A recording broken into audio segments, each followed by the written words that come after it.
I'm LG May, and I would like to welcome everyone to today's webinar. Webinars are brought to you as a membership commitment of Heritage Ohio. Heritage Ohio's mission is to help people save the places that matter, build community, live better. Today we'll have a presentation on USDA Rural Business Development Grant. We'll be taking questions at the end of the presentation. If you have a question, please type it into the question box at any time. Most issues with the webinar software will be solved, close the program, and restart it with the link that was sent to you. Our presenter today is Cindy Marshall. She began working for the USDA Rural Development in June 2008. She graduated from the Ohio State University in March 2009 with a degree in agricultural business, applied economics, minoring in consumer affairs. Outside of work, she enjoys the outdoors and spends time with family and friends. And with that, I'll hand this over to Cindy.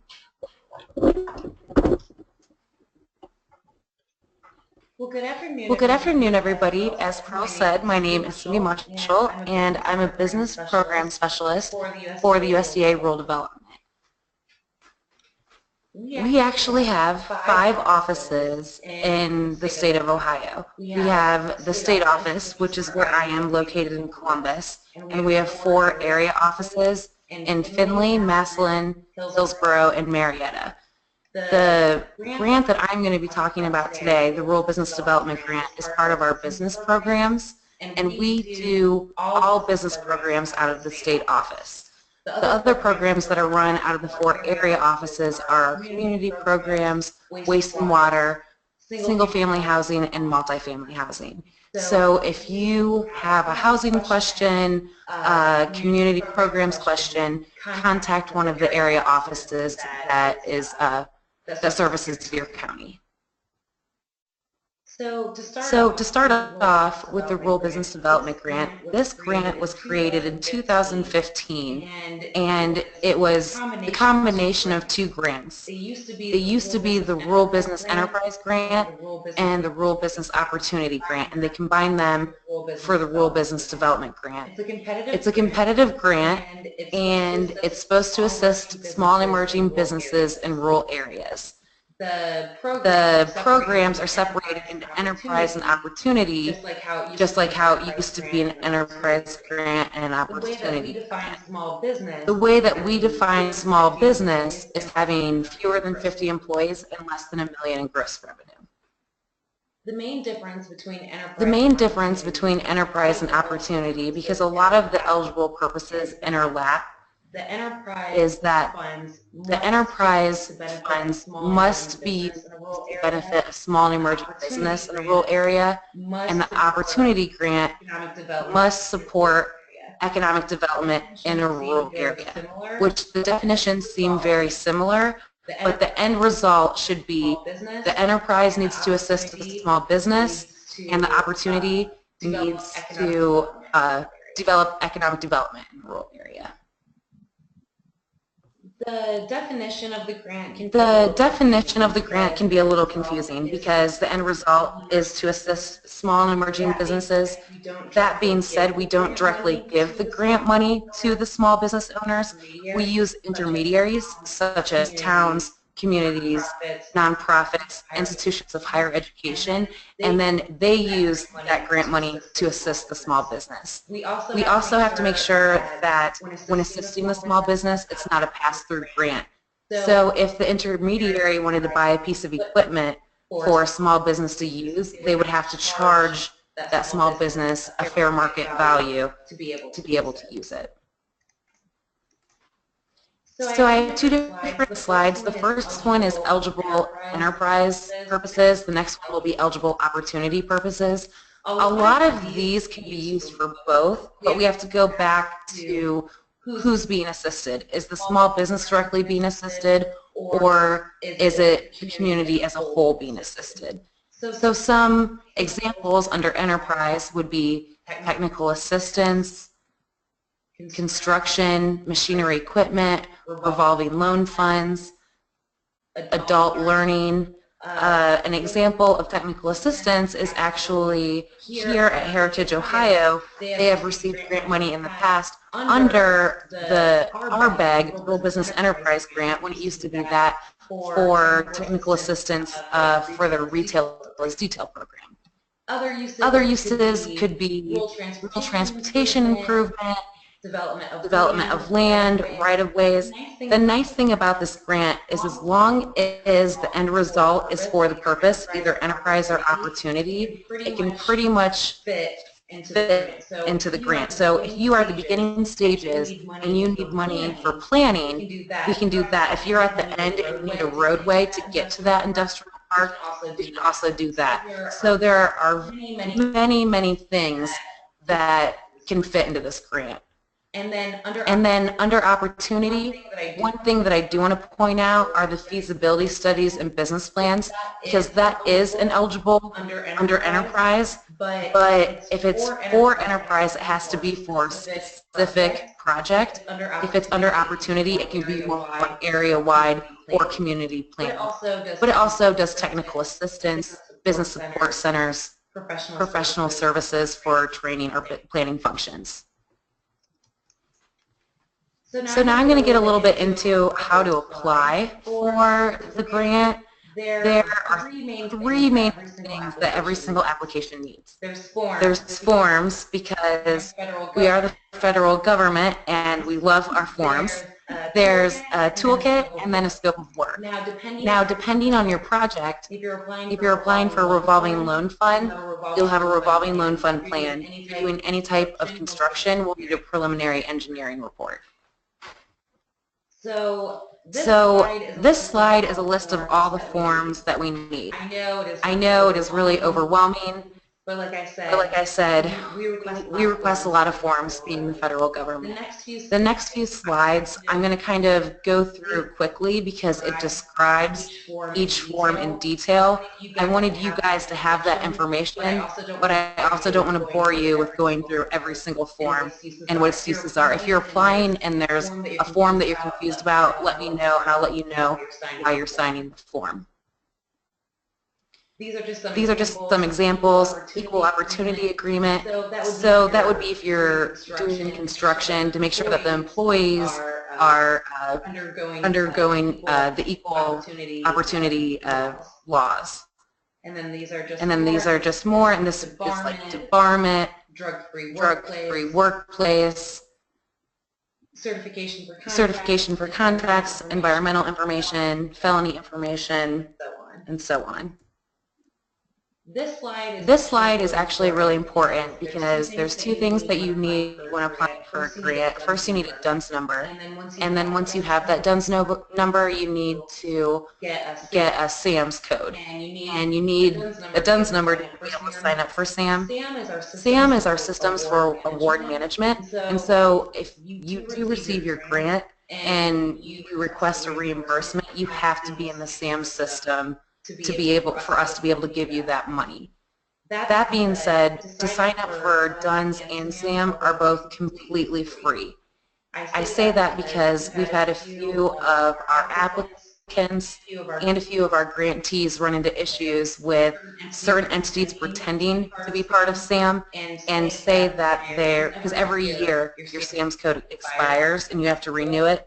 We've had entities pretty much troll our grantees and say that they have to pay $400 to get their SAM's code renewed, or to even apply for the SAM's code they have to pay a certain amount of money. Never pay for either of these two numbers. If you're asked for a credit card number, contact me. In the application package, if you are thinking that you're going to apply, I have 2 PDF forms that do direct instructions on how to get your DUNS number and your SAM number, so you shouldn't run into these issues, but if you do, definitely contact me before you pay anything because you should never have to pay for these numbers. And then this is describing our application toolkit. The toolkit falls in line with our regulation of what is needed exactly when you're applying for the grant. The toolkit is not a standard form that the national office made. It is just guidance, and it's a nice way to make sure that you are covering everything that the regulation requires. If you do not want to use the toolkit, you don't have to, but then make sure that you follow the regulation because that is what you will need to use when you're applying. So there's 4 sections in the toolkit. There's the summary information, applicant eligibility, project eligibility, and the written narrative. And I'll go into detail a little bit about them. So the written narrative, it's your project need, the eligible grant purpose, the area to be served, and coordination with any area economic development, which you will need if you're applying under opportunity. After I talk about the toolkit, I'm going to go into scoring. So I'll get into a little bit more detail about the area to be served when we get into that. And then it goes deeper into it. Under every category in the toolkit, just like I have here, will be an explanation for you of what we're asking for. And so I'm not going to read each slide to you, but it's basically you telling us why you need this project. At the end of the toolkit are our appendices, and these are actually really important, and I'll go through each one with you. The first one is your organizational documents. Now, depending on how you're organized, it will depend on what we need for your organizational documents. For example, if you're a nonprofit, we're going to need your articles of incorporation, your bylaws, certificate of good standing. But if you are a town or a county, we're going to require other information. So depending on how you're organized is what we'll request. But every single applicant, no matter what you're applying under, needs an attorney opinion letter. And this letter basically needs to let us know that you're eligible, you're in good standing, and you're authorized to carry out the type of grant you're applying for. So for example, if in your bylaws it says that you are never allowed to loan out money, and you're applying for a revolving loan fund, then you wouldn't be eligible because your bylaws say that it's not an eligible purpose to carry out the grant. Things like that. And then this is another list if you are not a nonprofit, what we would need for organizational documents. The certificate of good standing you can find at the Ohio Secretary of State website, or if you're from a different state, whatever your state website is. I have the Ohio's link here on the PowerPoint, but I'm sure a simple Google search of your state Secretary of State will come up, and that's where you can find your certificate of good standing. The next one is financial documentation. We ask for 3 years of your financial statements. If you are a newly formed entity and you haven't been around for 3 years, then we're going to ask for all of the statements that you have, your balance sheets, your income statements, and your cash flow statements since you've become into existence. And this is basically just to show us how you manage your money and to make sure that we don't see any red flags before we give you federal funds. The next one is the scope of work, and there are a few categories that might seem similar to the categories asked within the toolkit. The difference is in the toolkit, it is saying why you need the grant. In the scope of work, you're going to explain how you're going to use those grant monies, how you'll be carrying out the purpose for which you're using the grant, how you're going to accomplish everything, and how the grant funds will be utilized. If you feel like you're repeating yourself when you're working on it, you can simply say in the scope of work, please refer to Toolkit for section 4.3, and we can refer back to it. And also, when doing the Toolkit in the scope of work, I don't want you to think that you have to write a novel for each question. If your answer is direct and to the point, then that is all that we need. We really like hearing about why you need the grant and how you're going to use the grant, but other information that isn't exactly necessary or pertains to it, we don't really need. So I don't want you to think that you have to write 10 paragraphs for each one of these categories. If your area to be served is Franklin County, then it's Franklin County. So, like I said, you don't have to go, you don't have to think that, I don't want you to think that you have to write 3 pages for every category. The scope of work budget is very important, and how it is separated is The one part of it, you list your activities. So for example, if you're doing technical assistance, your activity could be one-on-one training. The next activity could be classroom training, and then say for this training you need computers, so then it would be equipment. Then you go down and then you task out each activity. So for the one-on-one training, there's probably going to be a consultant, or there's going to be somebody that you're paying their salary for. So you would put that, their fringe benefits, if they're traveling. So you break everything down, and the more specific that you get will be a lot easier. If you are awarded and we're reimbursing you, we can look back, and whatever you're asking for the reimbursement, we can see that it was in your budget originally. That being said, we know that when you're applying, people get raises if it's salary, if it's equipment, maybe there isn't a certain piece of equipment that you don't need anymore and you'd rather use a different type of equipment. We understand that. So if you are awarded and you need to make changes to your budget, you can send in a request to us, and if it falls within your scope of work, we're more than willing to make those changes.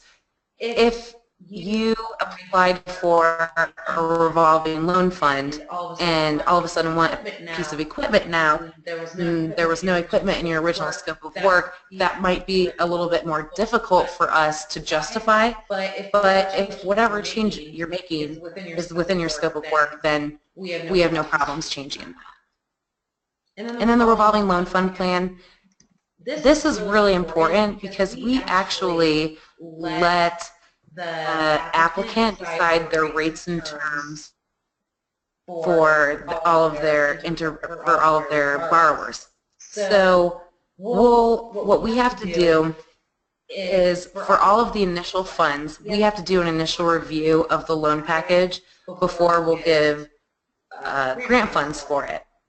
So we will look at what rate you gave them, what term you gave them, and compare that to your revolving loan fund plan. Basically, what we want to do is make sure that applicants aren't receiving different rates without a reason for it.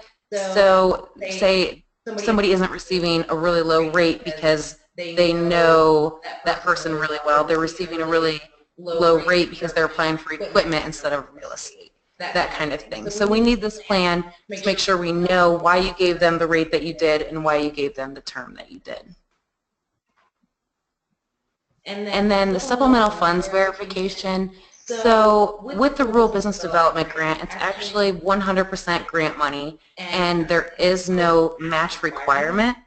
That being said, since it is 100% grant money, it's highly competitive, and having matched or leveraged funds will help you in the scoring section, which I'll get into after these slides. And the more points that you have, the more competitive you'll be, the more able you might be to get awarded.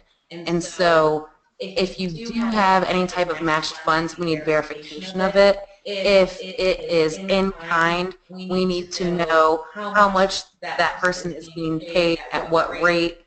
As long as you have a letter or say that you're receiving match funds from the state, as long as the state verifies that they're matching these funds, the amount, with a letter, that is fine. One thing I do want to warn you is other federal funds cannot count as match.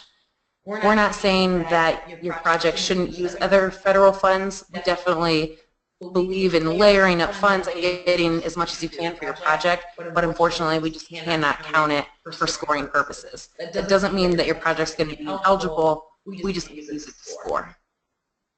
And then the documentation of experience. This will come again. I'll bring it up when I talk about the scoring, but if there is anybody that's going to be working on the grant, we would like a resume, or if they don't have a resume, say they've been working with the entity that's applying for 30 years and they haven't written a resume in 30 years, we don't want them to have to write a resume just for this grant, but if they could give a quick bio of what they've been doing, that would be really helpful. And then there's the letters of support. The letters of support should be from the small and emerging businesses that you're going to assist. We can receive letters of support from local governments.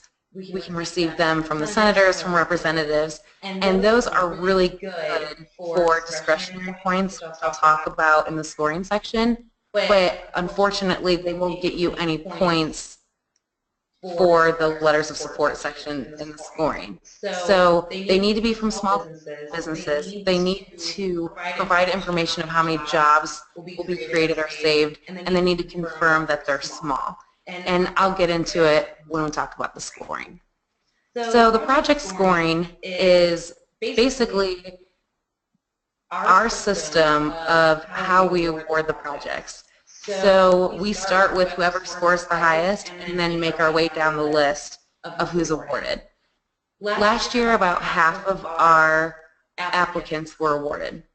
So like I said, it is pretty competitive, and so the scoring is very, very important when you're applying. When you're doing your application, I recommend comparing it to the scoring. If I send you application information, I always send the score sheet, so that way you know where you might lay, if you know what you can do to make your score better while you're applying. The maximum possible score is 290. I have never seen anybody score 290 points. It's practically impossible. And they did the scoring criteria like that for a reason, because they wanted to diversify how people were receiving the points. So it's pretty much impossible for anybody to receive 290.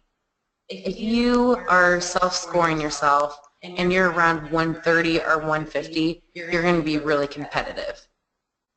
But that being said, people that have scored less have been awarded too. But that's pretty much a good point if that's where you're scoring yourself at. If you're not scoring 290, that's okay. And then here's a list of all of the different categories on the score sheet. And I know that scoring can be a little dry, so some I will spend a little bit more time on than others, because some are pretty much self-explanatory. So like leveraging, this goes back to the letters of support that I was just talking about. Depending on how much your percentage is from grant to match is how many points you'll receive. You can see that it's all spelled out. And if you don't have any match, you'll receive 0 points. If you have 80% match and your grant is 20%, you'll receive 30 points. I have an example for you to kind of show how we do it.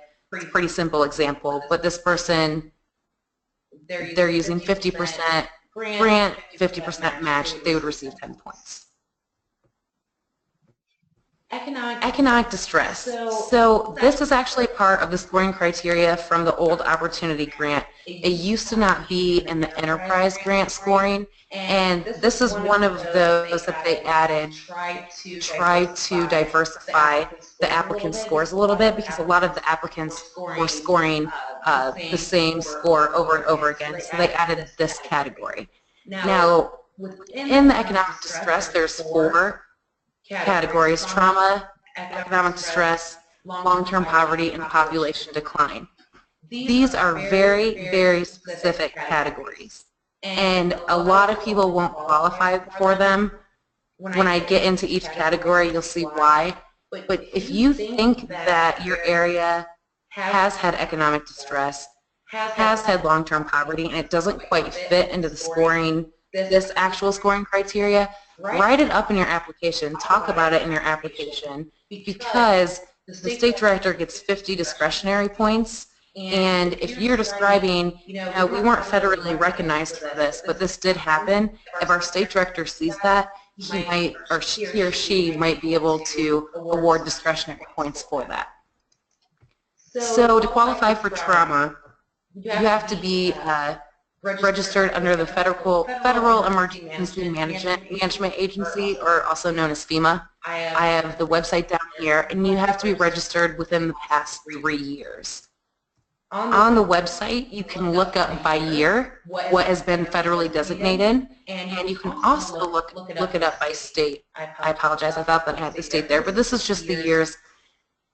The last time that I looked for Ohio, we had a few counties that were designated under Hurricane Sandy, and that 2017 wouldn't qualify because it's been more than 3 years now.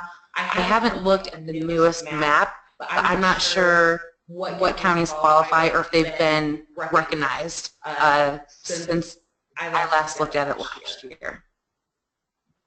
Economic distress. That is if a community has lost 20% or more in total jobs within the last 3 years. A good example that I like to use is when DHL left Wilmington. If you haven't suffered a loss of 20%, but a big manufacturing company left, again, write that up in your write-up. You might not get points for it here, but the state director might see that and give you points later. There's a website that you can go to, actually, and I have the link provided here. And you can go and you can look up archive notices and current year notices, and it gives you every single business in the area that you're looking for that has closed. And this isn't just big businesses. This could be a business with 2 employees, and you can see if it's closed. So you can go on and see how many businesses have closed in your area. And like I said, even if it doesn't equal 20%, I would write it up in your application. Long-term poverty. This is another one where a lot of counties have suffered from long-term poverty, but unfortunately, for the scoring criteria, there are only 2 designations under this that qualify, and that is Rural Empowerment Zone and Persistent Poverty. In Ohio, we only have 2. Our Rural Empowerment Zone is Scioto County, and our Persistent Poverty is Athens County. These were designated over 15 years ago. These designations are really old. I understand that there's counties that have suffered from long-term poverty. Unfortunately, we just haven't designated them yet. Again, if you feel like it's something that your county's been going through, or your city, write it up in your application.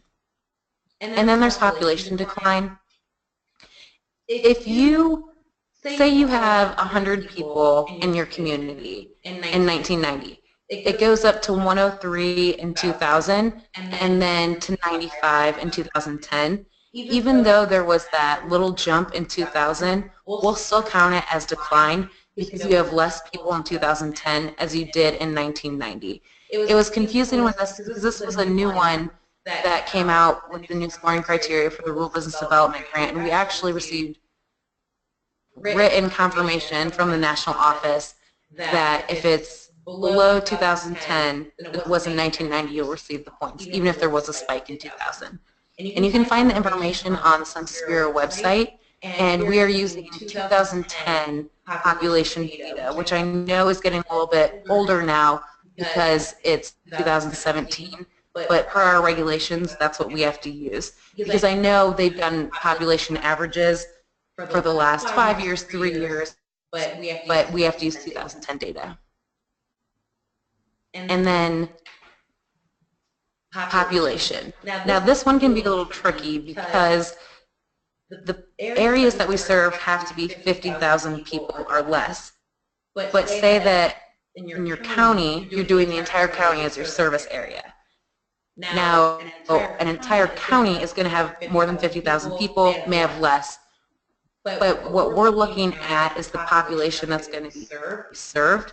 So if you're doing an entire county, we will take the highest eligible population for a city. So say your highest eligible under 50,000 people, the city has 47,000, that's what we're going to count. And if you have multiple counties, we will take the highest eligible population for every single county and compare them, and that's what we'll use for our population.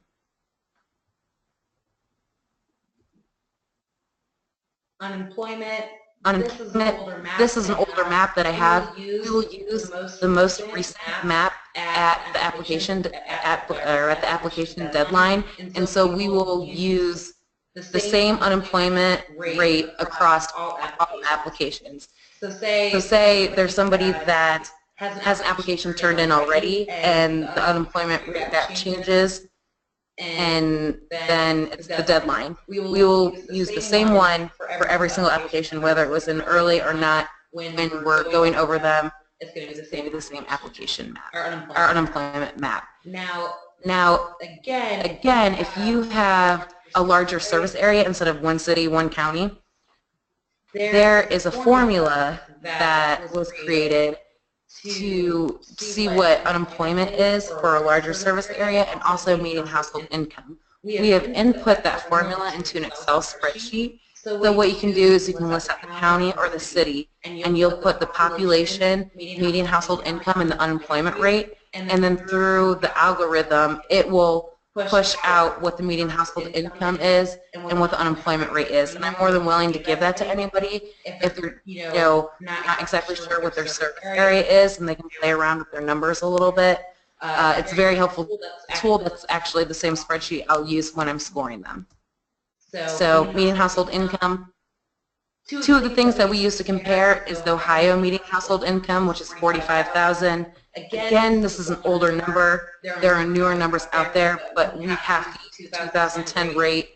Poverty line, we received an unnumbered letter. They distinguished the poverty line for us. To be honest, the letter came out in 2009, but a new one hasn't, so this is the one that we have to use. So the Ohio median household income and poverty line, those numbers will not change. That are the numbers that we'll use compared to your application. And then experience. Now, when I was talking about receiving resumes and bios from the people working on the grant, experience can also be for the entity. So say the entity has been doing technical assistance for 20 years, we can count that. Say the entity is 2 years old and there's an employee that's been doing technical assistance, but for a different entity for 30 years, we can count the experience of the employee. So it's nice that we can do experience of the entity and who's working for it. Or another example would be an entity has never done a revolving loan fund, but the person that's going to be running the revolving loan fund used to work at a bank for 25 years. That type of thing. As long as you show it, there's a resume, there's a bio, or it's described with the entity of what they've done and how they've ran a grant like that previously, or they have knowledge of it, you can receive points for it. And then lastly, again, is your letters of support, which I went over when I was talking about that appendix.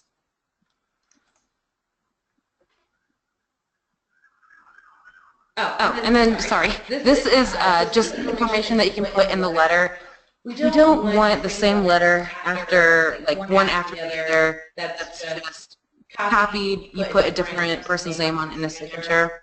We want this information in it, but we'd also like each letter to be a little bit different. We want the business's letterhead on it, so that way we know that this business is really interested in being assisted by the grant. And we will take the number of jobs that are listed that will be created or saved in the letters, and that's what we will use for the scoring criteria. In the toolkit, it will ask how many jobs will be created or saved. That number will probably differ from the number that's going to be in your letters. And the toolkit will use that number for reporting purposes. From the letters, we'll use it for scoring purposes. So, like I said, receiving letters from the local government is really nice to see. You won't receive points under this criteria for it, but you can receive points for it if for discretionary points. Size of the grant, the same thing. A lot of people ask me what is the best number to apply for. Well, you can apply up to $500,000 for this grant. That being said, it's a federal grant, but each state receives a state allocation for it. So last year we received around $650,000. If you're applying for $500,000, you're probably not going to be that competitive because that's a large chunk of our whole allocation. You'll receive the most points if you apply for $100,000 or less.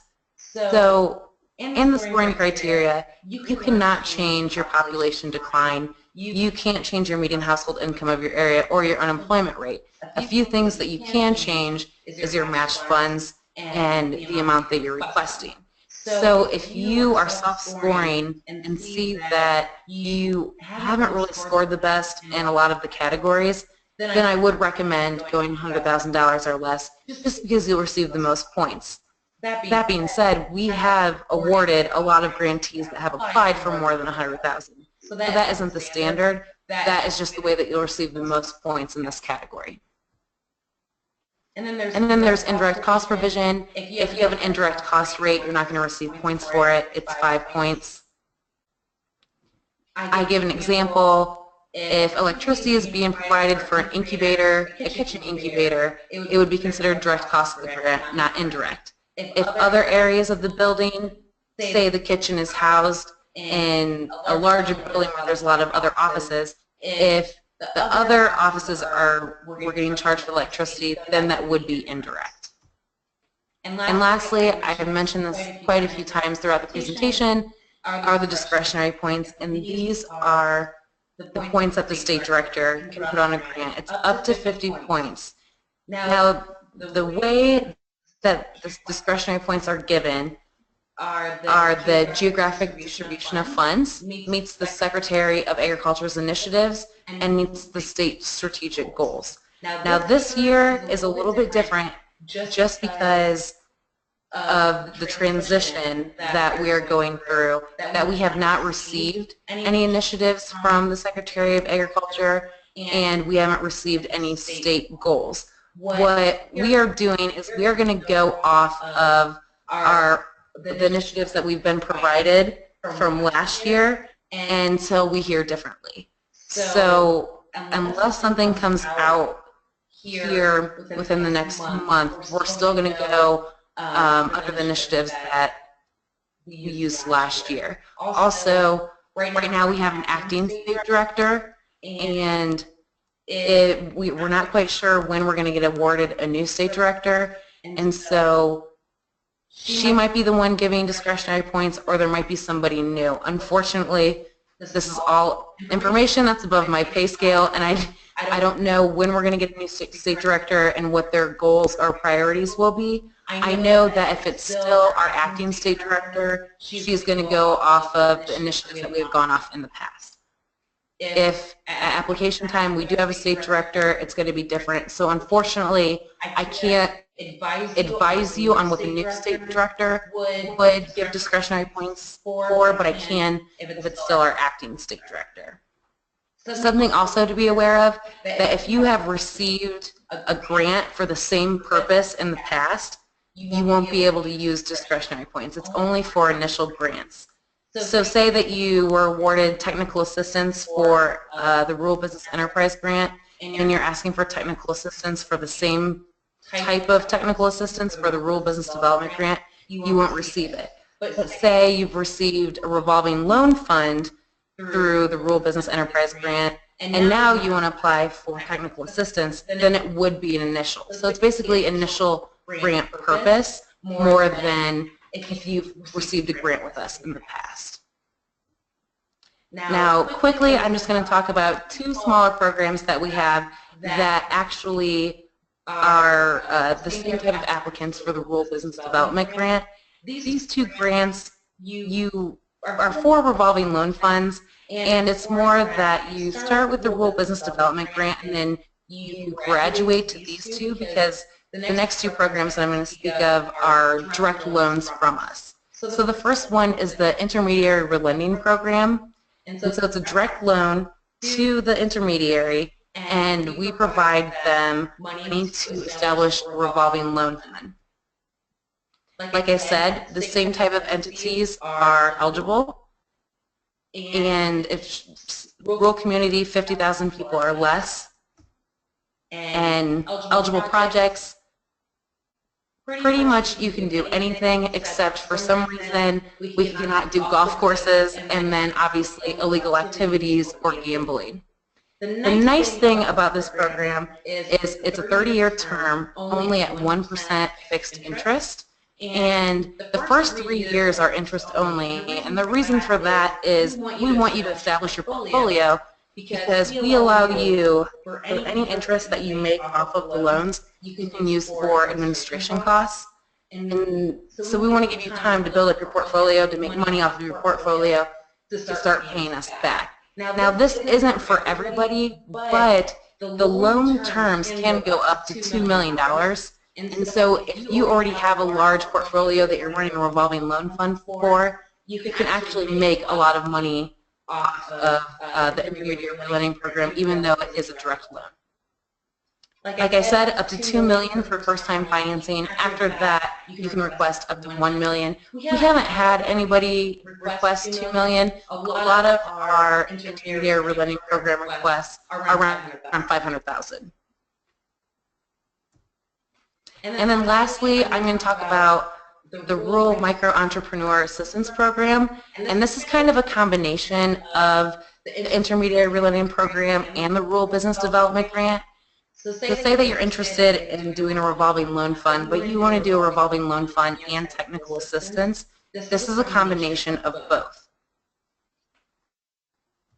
Let me get to the terms. It's a little bit different because it's a 20-year term, 2% initial rate, and then if you're successful after 5 years, it's 1%. Now, this differs a little bit from the intermediary lending program, is that this is for micro enterprises. So that's 10 employees or less. But the nice thing about it is if you receive the revolving loan fund and grant combination, every year, non-competitively, you'll receive an annual grant for technical assistance to assist your borrowers with your revolving loan fund. And the size of your portfolio will determine your annual grant. So that's one nice thing. If that is your operation, revolving loan funds and technical assistance, it's nice to get locked into this one because, like I said, every year after that, you'll receive an annual grant that's non-competitive for technical assistance. On the other end, if you're not asking for any revolving loan fund money, there's also a technical assistance grant only part of this program, and this is something that differs a little bit from the Rural Business Development Grant because the Rural Business Development Grant is once a year that you can apply for it, and it's a state allocated program. The RMAP, the program I'm talking about now, is a nationally funded program, and you can apply quarterly. So if you are applying for technical assistance through the Rural Business Development Grant and you're not awarded, I would recommend then trying the technical assistance only grant because then you'll have to wait till 2018 to apply again through the Rural Business Development Grant, but you can apply quarterly through this one. And then the cooperative grants, I don't know if there's any cooperatives on this webinar, but it's basically to help us, the funds are used to create cooperatives, and we give them, again, through an intermediary, which would be a rural cooperative development center, and then they assist cooperatives form. There are two main ones that we use. It is Kent State and OSU. I have the information here. If you want for more information, you can ask me, or you can contact these people directly, and they can tell you more about their cooperative development centers.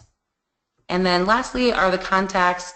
Currently, Michael Rutherford, which is our programs director, is on military leave, and then the rest of us are in the office. Christy Hooks right now is the acting programs director. I know that some of the slides I probably went a little too slow on, some of them I probably went a little quick on, so if anybody has any questions, please let me know. And also, if you want to email me, I can send you the application information, or if you have a phone call and you feel more comfortable doing it that way, the phone number on this slide is my direct line. So feel free to call me or email me with any questions. All right, and with that, we will take questions now. So if you have any questions, type them into the question box at this time. We already have one. So let's see. We are an S-Corp brewery in planning in a rural community. We expect to invest $1.1 million, about half of this in renovation of a vacant downtown building, and $450,000 in equipment. We have invested $200,000 in startup funding. Can we qualify for a USDA enterprise grant?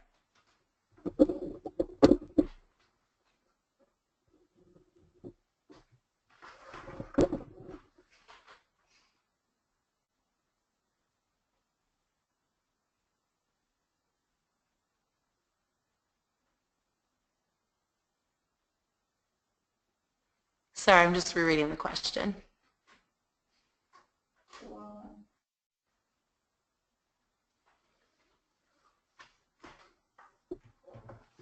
So,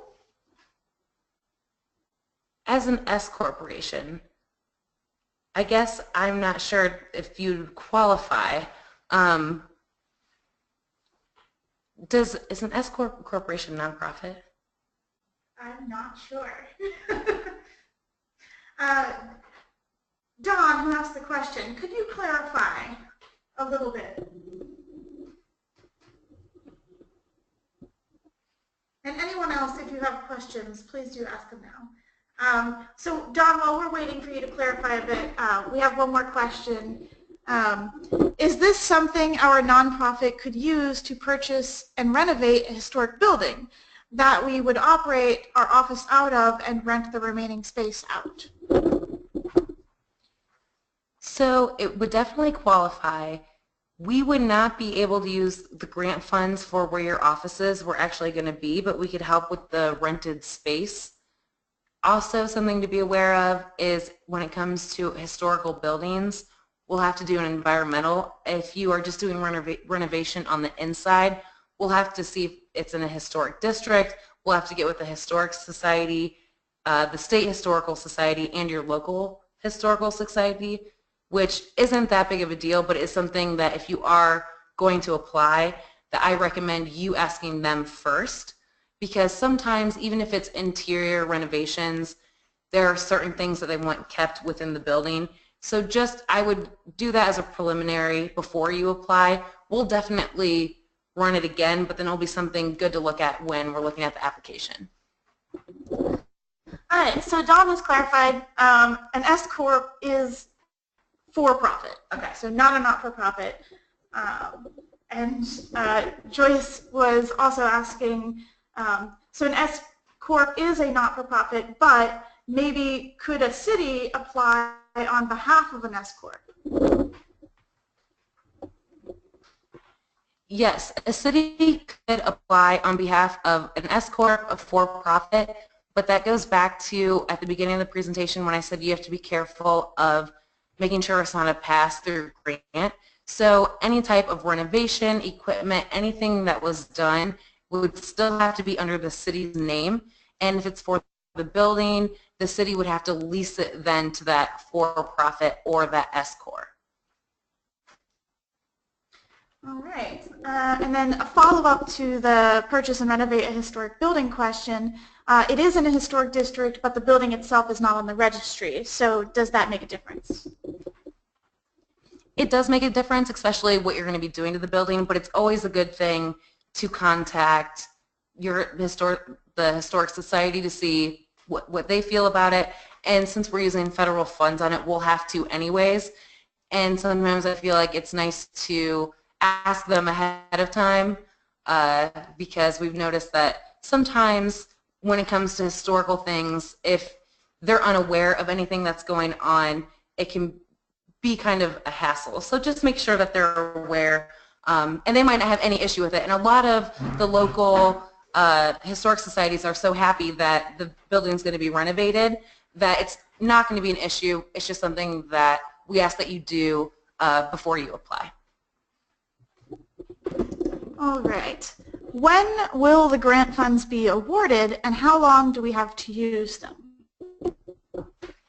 That's a really good question, and again, this year is a little bit different than our typical years. So normally we receive our allocation in the spring, and we have a system called obligating, and that is basically where we go into our system and we reserve the funds for who is awarded.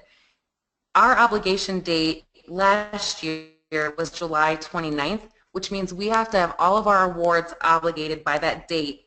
And then after that date, they take all of the funds from the remaining states and they pool them together and then have another national competition. This year is different because they aren't going to give us our state allocation until either a budget is passed or right now we're on a continuing resolution. And so either a budget needs to be passed, or they pass the continuing resolution for a year. Our current continuing resolution is up April 28th. So after April 28th, I'll have a better idea, because with the Rural Business Development Grant, they have stated that they aren't going to set our pooling dates and our obligation dates until we know when we're going to receive our state funds. So if a continuing resolution is passed at the end of April or a budget is passed, I would say that you would be awarded at the end of July. If that doesn't happen, it's probably going to be pushed out a little bit further. And then for the second part of your question, it was the duration of the grant? Yes, how long do you have to spend? So you get 12 months, and you get to set those 12 months. I mean, if you want to start it beginning August, you can do that, and then it will go from August 2017 to August 2018. If you think that your project's going to take off a little bit later, you can set it for December. So you get 12 months. If problems came up, it was delayed, at the end of those 12 months and your project still isn't done, you can put in for another extension up to 12 months. So you have 2 years with an extension request that you can use the funds. Another nice thing that I want to mention is talking about when you're awarded, and since this year is a little bit different, actually we can reimburse any funds that were used once we receive the application. If we receive the application March 31st and then you start working on the grant April 1st, if you are awarded, we can go back and reimburse you for that. Now, that being said, I would be very, very careful of doing that, because it's a competitive grant, and if you're not awarded, then you've spent all that money that isn't going to get reimbursed. But it can go all the way back to application for reimbursement.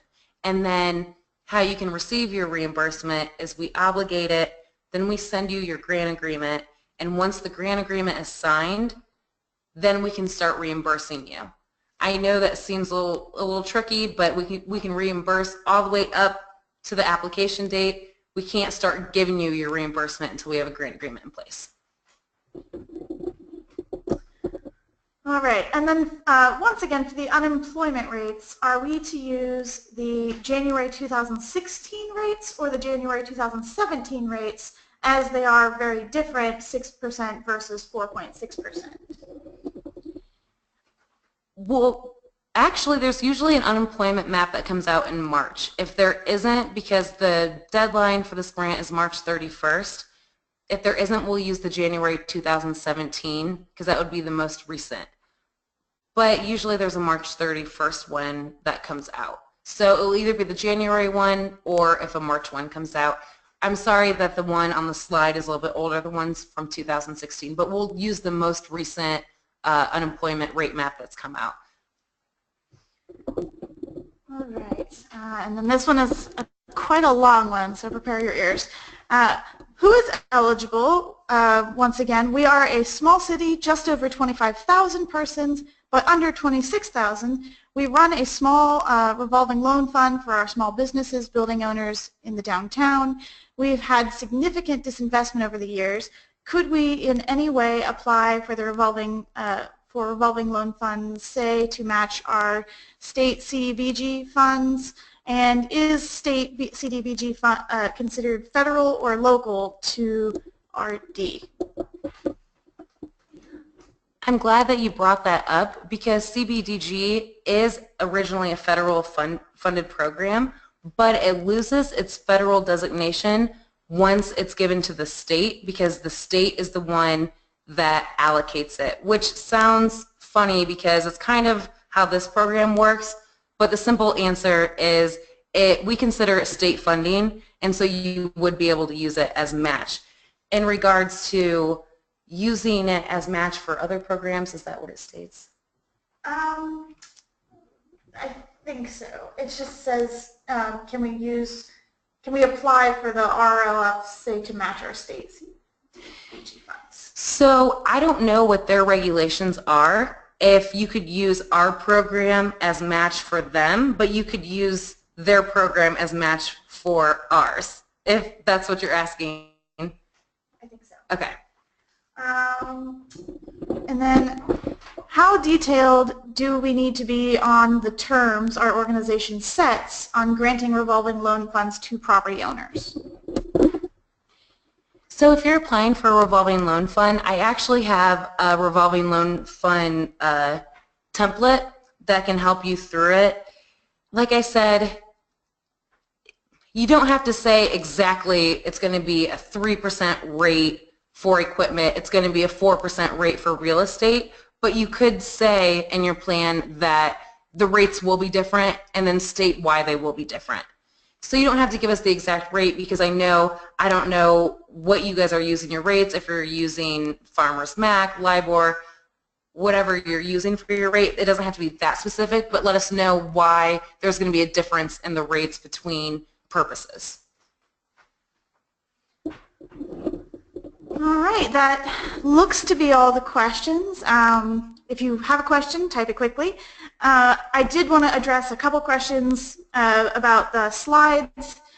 The webinar recording will be sent out tomorrow in an email, and after that, if you would like a copy of the actual slides so that you can access all the links and everything on there, just let me know and I will send it to you.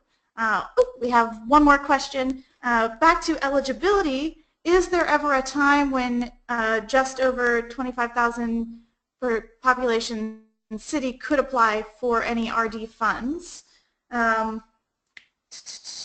I had heard there was an opportunity to apply for RD for business, not housing.